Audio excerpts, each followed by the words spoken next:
शादी तो अबे तो शादी में तो खबर ही ना तो काथे होने भागा खबर ही ना थी आज बेनजीर जे मरण जो दी हा ए बजायो छोरा बजायो न बाहर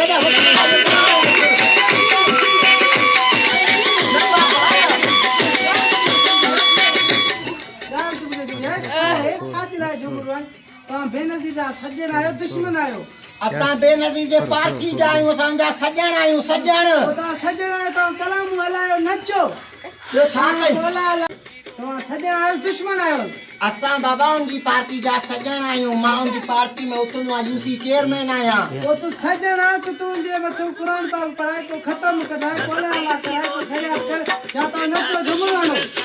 यार चवी सच तो है असा हर करो बेकुला मानु कुछ अकुल कंदा के ओला क्यों बिना हां यार गाल भली तो करे असा यार नचन कुने नारो काम गलत था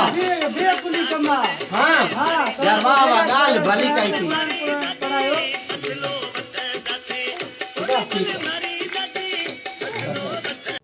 अदा ही असा जे वीडियो ठाण जो मकसद यो आ तो जडे हाने 27 दिसंबर अचण वारो आहे मोहतरम बेनजीर भुट्टो जी शहादत आहे भुट्टे खानदान जा असा जी इन समझ मुल्क ते वड़ा एहसान आइन उनन शहीद थी